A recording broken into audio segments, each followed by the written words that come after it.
समझते हैं। सबसे पहले फार्मूला है क्या।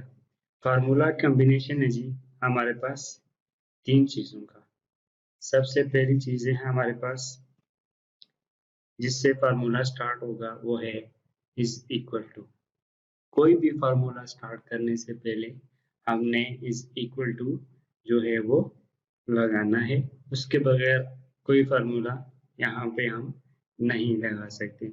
दूसरी चीज हमारे पास फार्मूला में फंक्शन होना चाहिए। ठीक है, हमने कौन सा फंक्शन इस फार्मूला के अंदर जो है वो इम्प्लीमेंट करना है। फंक्शन क्या हो सकता है। फंक्शन मिसाल के तौर पे सम का फार्मूला हम यूज करते होते हैं। सम काउंट कर लेते हैं, एफ का है, ये सारे फंक्शन जो हैं वो हमने यूज करने हैं। फार्मूला का दूसरा पोर्शन जो है उसके अंदर क्या होगा जी, फंक्शन होगा। तीसरी चीज हमारे पास क्या है, तीसरी चीज है जी रेंज। अब रेंज का मतलब ये है कि ये जो हम फार्मूला यूज कर रहे हैं ये कहाँ से कहाँ तक हमने इम्प्लीमेंट करना है। वो हम देखें, हमारी शीट जो है माइक्रोसॉफ्ट एक्सेल के अंदर काफी बड़ी है और ये है दो चीजों का कॉम्बिनेशन। क्या चीज है जी, इसके अंदर हमारे पास कॉलम है, दूसरी चीज हमारे पास रोज आ जाती है। कॉलम में हमारे पास कॉलम जो है उसका नाम होगा। ठीक है, मिसाल के तौर पे ए। अब हम देखते हैं पहला कॉलम हमारे पास इस शीट के अंदर है जी, उसका नाम है ए।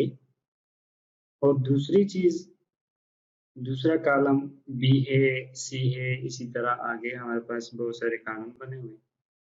तो फार्मूला के अंदर जो हम रेंज यूज करेंगे उसके अंदर पहली चीज हमारे पास कॉलम का नाम आ जाएगा। मैंने यहाँ पे मिसाल लिखी है जी ए। उसके बाद दूसरी चीज है हमारे पास रो। रो के अंदर क्या है जी, नंबर। अब देखिए हम रो की यहाँ पे जाके क्लिक करते हैं तो रो की नंबरिंग है यहाँ पे 1 2 3 4 इसी तरह नीचे। अब इसकी एग्जांपल हमारे पास होगी जी नंबरिंग, नंबर की 1 2 3 में। अब मैं किसी भी सेल के अंदर यहाँ पे क्लिक करता हूँ, मिसाल के तौर पे यहाँ पे मैंने क्लिक कर लिया। अब ये सेल जो है ये दो चीजों की कॉम्बिनेशन है। एक तो हमारे पास यहाँ पे ये कॉलम है, दूसरा हमारे पास ये एक रो का हिस्सा है। अब एच कॉलम का नाम आएगा यहाँ पे और 6 हमारे पास यहाँ पे क्या चीज है जी, रो का नंबर है। इसी तरह मैंने यहाँ पे जो एग्जांपल ली है जी A1। अगर मैं सेल की बात करूं तो हमारे पास ये वाला सेल बनता है जी A1। ये हमारे पास ऑप्शन है यहाँ पे सेल नेम का, सेल एड्रेस जिसे हम कहते हैं। इसकी मदद से हम एकदम से देख सकते हैं कि ये हमारे पास जो सेल है उसका नाम यहाँ पे क्या है। मिसाल के तौर पे यहाँ पे मैं क्लिक करता हूँ और यहाँ पे देखिए E3। अब ये चीजें देखने में इजी लग रही हैं लेकिन जब हम फार्मूला यूज करेंगे वहां पे ये चीजें बड़ी मैटर करेंगी। आगे हम अपनी क्लासेस में देखेंगे कि हमारी रेंज क्या है। हम कोई फार्मूला लगा रहे हैं उसमें कोई एरर है, कोई भी चीज है, उसको समझने के लिए ये बेसिक्स हमारे पास जो है ये समझनी बहुत जरूरी है। तो फार्मूला के अंदर हमने कहा जी हमारे पास क्या चीजें हैं जी, तीन चीजें जिसका कॉम्बिनेशन हमारे पास बनेगा एक फार्मूले के लिए। पहली चीज हमारे पास आ गया जी इज इक्वल टू। दूसरी चीज हमारे पास आ जाते हैं जी फंक्शंस, कोई भी फंक्शन जो हमने लगाना हो। तीसरी चीज हमारे पास आ गई जी रेंज। ये तीन चीजें मैंने यहाँ पे क्या की है जी, समझी। इज इक्वल टू सिंपल है, फंक्शन कोई भी हो सकते हैं जी, सम, एफ, काउंट, एवरेज, काउंट ए, काउंट ब्लैंक, कुछ भी हो सकते हैं जो हम आगे यूज करेंगे। उसके बाद रेंज। अब वो फार्मूला हमने कहाँ से कहाँ तक किस रेंज पे इम्प्लीमेंट करना है, ये था हमारे पास जी फार्मूला का बेसिक। अगर ये चीज हम समझ जाएंगे आगे हमारे लिए जो है वो फार्मूला लगाना इजी हो जाएगा। इसको समझने के लिए मैं एक फार्मूला लगाता हूँ। मैंने यहाँ पे कुछ पहले से टाइप करके रखा हुआ है ताकि टाइम वेस्ट ना हो टाइपिंग पे। ये जी सीरियल नंबर है, आइटम, कुछ भी समझने के लिए मैंने लिखे हुए हैं। बुक है, कॉपी है, पेंसिल है, आगे उनकी रुपीज लिखी हुई है जस्ट फॉर एग्जाम्पल, कॉपी की प्राइस और उसके बाद पेंसिल। अब मैंने क्या करना है जी, इसको टोटल करना है, तो मैं यहाँ पे इसको फार्मूला की मदद से क्या करता हूँ जी, टोटल करता हूँ। अब यहाँ पे देखें, जब हम कैलकुलेटर यूज करते हैं तो कैलकुलेटर में हम क्या करते होते हैं जी, सबसे पहले अगर मैंने यही कैलकुलेशन करनी हो, मैंने 240 टाइप करना है, उसके बाद मैंने जमा करने हैं सारे, तो प्लस का साइन, फिर उसके बाद 140 प्लस 35, उसके बाद क्या करना है जी, इज इक्वल टू, मैं टाइप करूंगा, कैलकुलेटर की बात कर रहा हूँ यहाँ पे, तो मेरे पास रिजल्ट आ जाएगा इन केस ऑफ कैलकुलेटर। अगर मैं बात करूं यहाँ पे जी माइक्रोसॉफ्ट एक्सेल की, तो यहाँ पे जो कंसेप्ट है वो है उल्टा है। उसके लिए मैंने क्या करना होगा, सबसे पहले इज इक्वल टू, फिर मैंने टाइप करना होगा जी 240 प्लस 140 प्लस 35। अब इसके बाद मैं अगर एंटर प्रेस करता हूं, तो ये मुझे क्या करेगा, यहाँ पे इसका रिजल्ट दे देगा। ये था एक्सेल के अंदर, सिंपल है। दोनों के अंदर एक में इज इक्वल टू जो है वो पहले यूज होगा, दूसरे के अंदर इज इक्वल टू जो कैलकुलेटर के अंदर हम यूज करते हैं, एंड पे जाके प्रेस करते हैं, जिससे हमारे पास रिजल्ट आ जाते हैं। तो ये तो बिल्कुल सिंपल सी बात थी। अब यहाँ पे हम देखते हैं जी, मैंने यहाँ पे आके इस सेल के अंदर क्या करना है जी, टोटल करना है, इसका टोटल निकालना है। तो उसके लिए अगर फार्मूले की बात की जाए, तो सबसे पहले हमारे पास क्या है जी, इज इक्वल टू, पहली चीज हमने यूज कर ली। उसके बाद फंक्शन यूज करना है, तो टोटल निकालने के लिए हम फंक्शन यूज करेंगे जी, सम का, एस यू एम, ठीक। उसके बाद हमारे पास तीसरी चीज आ जाती है जी, रेंज। तो रेंज हमेशा हमने पैरेंथेसिस के अंदर लिखनी है, ठीक है। इसके अंदर हमने रेंज सिलेक्ट करनी है। अब रेंज क्या है जी, रेंज हम दो तरह ले सकते हैं यहाँ पे। रेंज को अगर मैं यहाँ पे लिखूं, तो रेंज मेरे पास बनती है जी ये,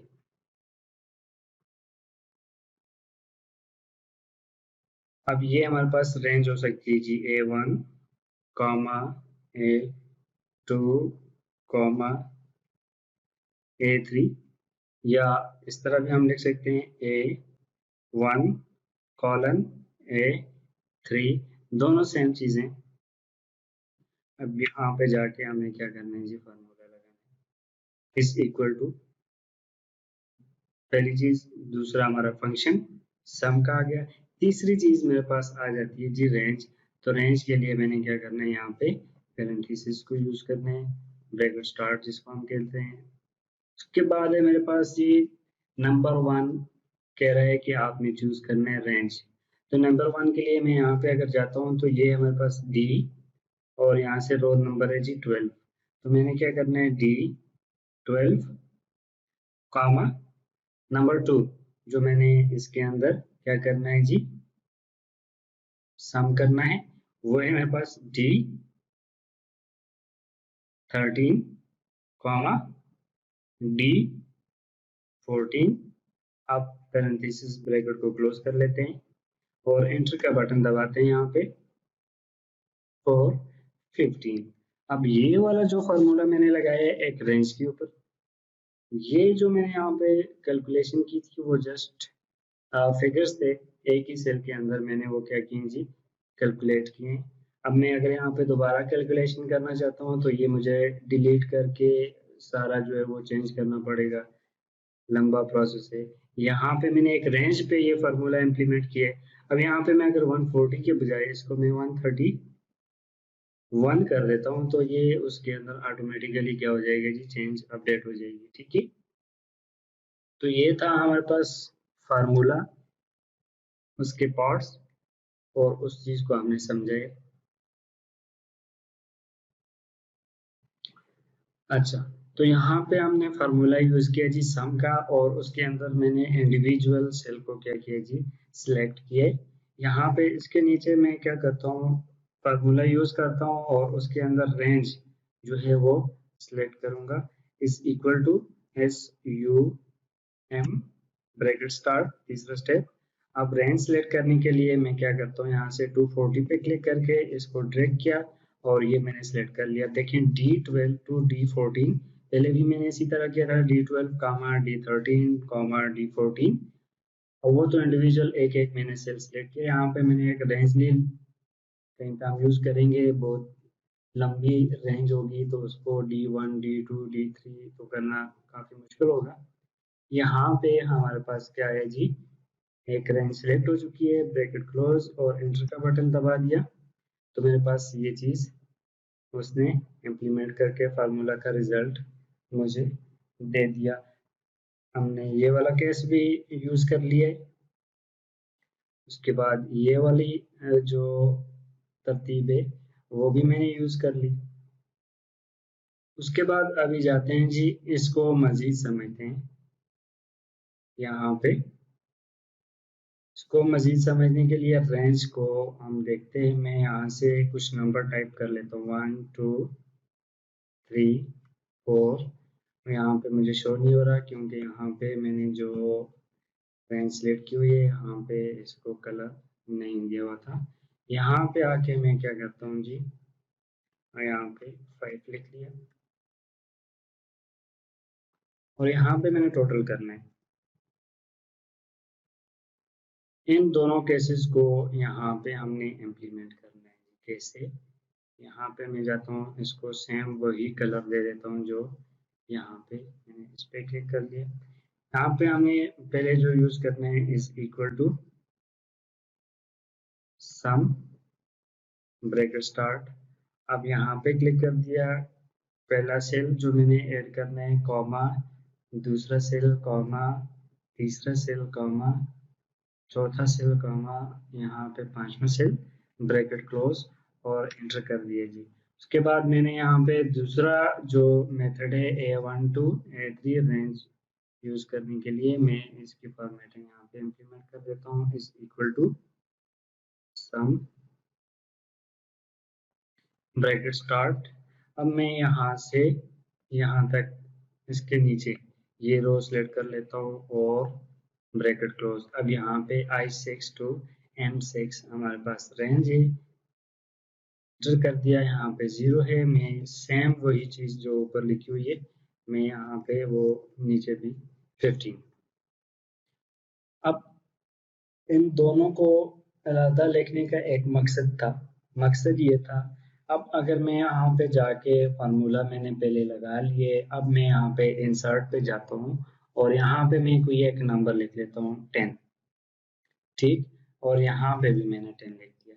अब देखिए जो पहला हमारे पास फार्मूला था उसके अंदर मैंने एक एक सेल सेलेक्ट किया हुआ था जो ये है।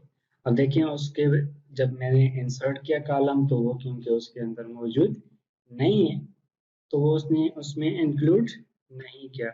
जबकि दूसरी जो रही थी मेरे पास I1 से लेके M6 थी, अब यहाँ पे क्या हो गया जी N6।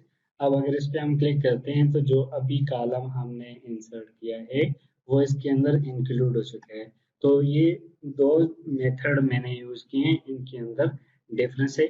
जब हम फार्मूला लगाएं तो ये चीज ध्यान में रखें, हमारी रेंज जब हम कॉलम इंसर्ट करते हैं उसके साथ इंक्रीज हो या ना हो, अगर इंक्रीज हो तो फिर हम तो रेंज लेंगे, अगर हमने मर्जी के सेल सिलेक्ट करने हैं तो फिर उसके अंदर हमने पहला केस यूज करना है, मतलब ये वाले एक एक सेल को सिलेक्ट करके फार्मूला के अंदर इस्तेमाल करना है।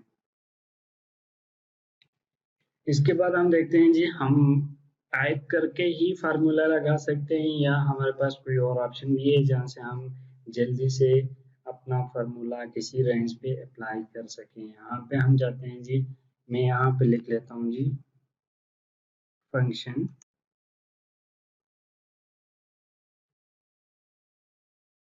अब यहाँ पे मैं क्या करूँगा, सम का फंक्शन यूज करना है मैंने, फंक्शन की मदद से, फंक्शन बटन हमारे पास बना हुआ है यहाँ पे। इंसर्ट फंक्शन के नाम से। मैं यहाँ पे जाके फंक्शन यूज करने हैं जिसे हम कैसे, यहाँ पे क्लिक करता हूँ मैं इस जगह पे, फंक्शन पे क्लिक किया, इंसर्ट फंक्शन, तो यहाँ पे हमारे पास पूरी लिस्ट मौजूद है। मैं मोस्ट रिसेंट पे जाता हूँ, यहाँ पे सम का फार्मूला मुझे मिल जाएगा। ओके, नंबर 1 नंबर 2, अब वही प्रोसेस है हमारे पास। नंबर 1 यहाँ से जाके नंबर 2 पे क्लिक कर दिया, फिर नंबर 3 पे क्लिक कर दिया, फिर नंबर 4 और नंबर 5 ओके कर दिए जी। ये मेरे पास 15 आंसर आ गए। एक दूसरी चीज यहाँ पे हम जाते हैं जी, इसको हमने कलर दिया जी ये वाला, और यहाँ पे मैंने ये कलर यूज करने हैं क्योंकि यहाँ पे भी मैंने सिलेक्टेड रेंज यूज किए समझने के लिए। अब दोबारा मैंने यहाँ से क्या करना है जी, इंसर्ट फंक्शन पे जाके रेंज सिलेक्ट करनी है, सम का फार्मूला सिलेक्ट कर लिया इस बॉक्स से और ओके करके अब क्या करते हैं जी, नंबर 1 के अंदर ही मैंने क्लिक किया हुआ है तो मैं कैंसिल कर देता हूँ और यहाँ से इस रेंज को सिलेक्ट करके छोड़ देता हूँ माउस को। अब यहाँ पे देखें ओके फार्मूला लग गया। अब इंसर्ट फंक्शन की मदद से हमने बहुत क्विकली ये फार्मूला यहाँ पे लगा लिया। अब ये देखिए यहाँ पे हमारे पास जब इंसर्ट फंक्शन पे गए तो तब भी हमारे पास जो रिजल्ट आया फार्मूला बार के अंदर देखिए वो सेम ही है जो हमने यहाँ पे यूज किया। उसके बाद टाइप करके हमने फार्मूला यूज किया उसका, वो भी सेम ही है। यहाँ पे हम जाके चेक करते हैं जी इस जगह पे, तो भी सेम ही है। अब ये चीज डिपेंड करती है कि हमने किस वक्त कहाँ से फार्मूला कौन सी टूल यूज करके इस्तेमाल करने हैं। कुछ फार्मूला हम यहाँ से डायरेक्ट यहाँ पे जाने की जरूरत भी नहीं होती, टाइप करने की जरूरत भी नहीं होती। अब यहाँ पे मैं कुछ नंबर लिख लेता हूँ।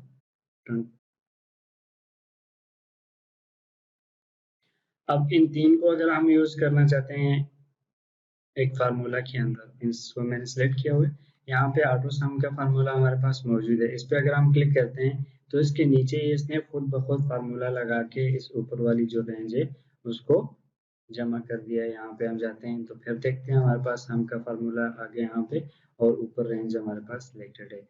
उसके अलावा अगर हम फार्मूला यूज करते हैं, ये वो फार्मूला है जो हम बार बार यूज करते हैं या मोस्टली नॉर्मल रूटीन के अंदर सबसे ज़्यादा इस्तेमाल होते हैं। उसके अलावा अगर हमने बाकी फार्मूले यूज़ करने हैं तो उसके लिए हमारे पास पूरा एक टैब बना हुआ है यहाँ पे। अब इसके अंदर हमारे पास सारे फार्मूले मौजूद हैं, कैटेगराइज किए हुए हैं। ठीक है, सम करने के लिए हैं, recently use, financial accounting, logical फार्मूले हैं, टेक्स्ट का फार्मूला है, डेट एंड फाइंड, टाइम के है, लुकअप और रेफरेंस के लिए हैं, मैथ के लिए हैं। हमारे पास मोर पे जाएं तो यहाँ पे हमारे पास मजीद स्टेट और इस तरह की इंजीनियरिंग की इंफॉर्मेशन वेब, तो बहुत सारे फार्मूला हैं। वो आगे जाके इन फार्मूला को हमने डिटेल में एक एक फार्मूला को सीखना होगा, वो हम सीखेंगे और सारा प्रोसीजर मैं आपको बताऊंगा। अल्लाह हाफिज।